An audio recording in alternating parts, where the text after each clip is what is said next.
یہ تو ہوگی وزیر اعظم کے دوروں کی صورتحال.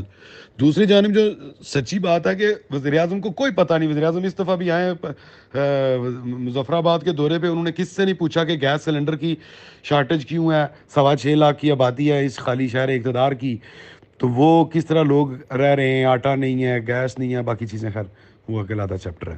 گورننس کی تو بات ہی نہ کریں. دوسرا آپ نے سوال پوچھا تھا کہ وزیر اعظم کے چودھری لطیف اکبر صاحب کے گھر جانے کا.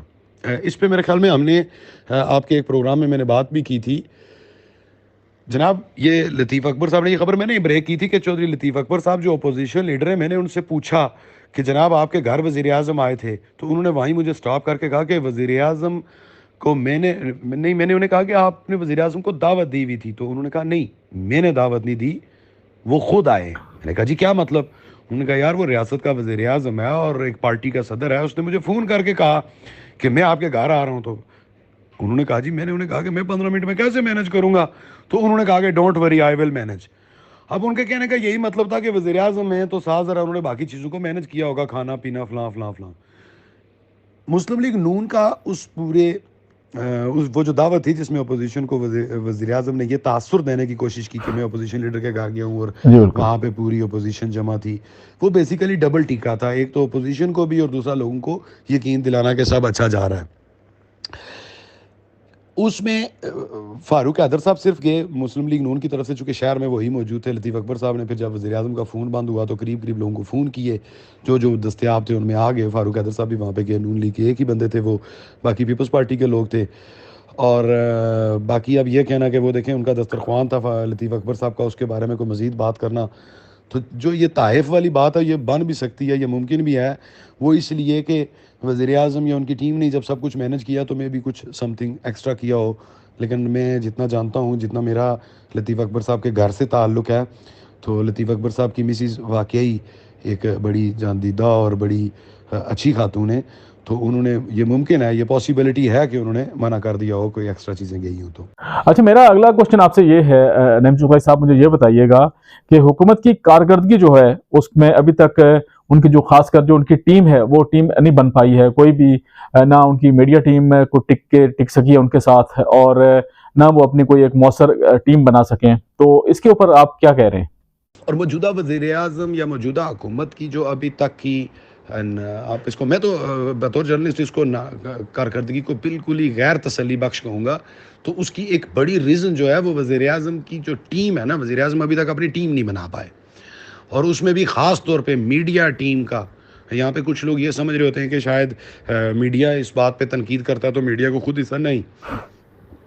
یہ وزیر اعظم نے بنانی ہے, اس نے ڈیزائن کرنی ہے, اور اس میں ایسے جرنلسٹ یا ایسے لوگ ہوتے ہیں جو میڈیا مینجمنٹ کو سمجھتے ہوں. اس میں صرف جرنلسٹ ہونا ضروری نہیں ہے. ماضی میں ایسی مثالیں موجود ہیں کہ سردار عبدالقیوم, سردار سکندر ایاد خان سمیت دیگر جو لوگ ہیں, انہوں نے غیر صحافتی بندہ رکھ کے بھی مینجمنٹ کی ہے. میڈیا مینجمنٹ جو ہے وہ کی جا سکتی ہے. اچھا, ہم نے ایک اور خبر دیکھی ہے, اخبارات کی زینت بنی ہوئی ہے, اس میں یہ لکھا ہوا ہے کہ وزیر اعظم اور ان کا جو اسکواڈ ہے, سٹاف ہے, بغیر وضو کے نماز جمعہ کی ادائیگی کی ہے. تو یہ تو پرسنل سا کوشچن ہے, لیکن ایک وزیر اعظم جو پبلک پراپرٹی ہوتا ہے, تو کیا اس طرح کے واقعات جو ہیں پبلک کے اوپر کیا اثر پڑتا ہے اس کا؟ وزیر اعظم جو گزشتہ یہاں پہ جو اب رولا پڑا ہوا ہے کہ بغیر وضو کے نماز پڑھ لی اور یہ اور وہ, تو یہ کو آزاد کشمیر کی تاریخ کا پہلا واقعہ نہیں ہے. اس سے قبل بھی ماضی میں یہ مشہور ہوا تھا کہ ہمارے ایک وزیر اعظم تھے اور وہ انہوں نے اتوار والا دن جمعہ پڑھنے کی صحیح کی تھی کہ, تو یہ چلتا رہتا ہے. یہ کوئی اتنا خاص ایشو نہیں ہے. یہ جن لوگوں کے تھوڑے سے ذاتی زندگی پہ میرے خیال میں نہیں جانا چاہ رہا, لیکن پرائم منسٹر چونکہ پرائم منسٹر ہوتا ہے اور اس پہ ذاتی زندگی پہ بھی بات کی جا سکتی ہے.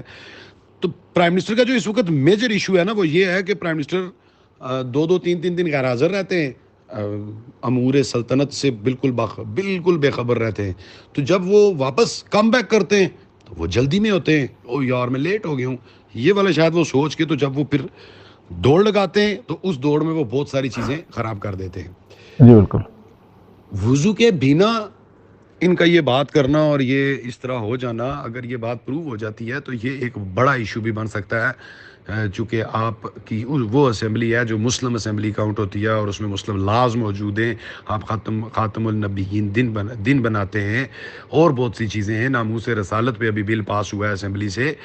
تو بیسیکلی یعنی کہ اسلام یا مذہب کا غلبہ اور اس کے قوانین ہم پہ اطلاق، ان کا اطلاق ہم پہ ہوتا ہے. تو اگر یہ بات اس طرح کی گئی ہوئی ہے تو یہ بڑا ایک پنڈورا باکس ہے اور اس پہ مذہبی حلقوں کو دیکھنا پڑے گا. یہ بہرحال اب ایک نئی ڈیبیٹ چھڑ گئی ہے اس پہ.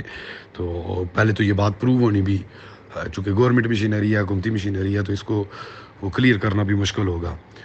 تو بہرحال یہ رومر تو پوری طرح سے اور دارالحکومت میں آج یہی بات گردش کر رہی ہے. مجھے لگ رہا ہے کہ وزیر اعظم آزاد کشمیر ابھی تک جو ہے نا وہ اپنا پیٹرن نہیں پکڑ پائے.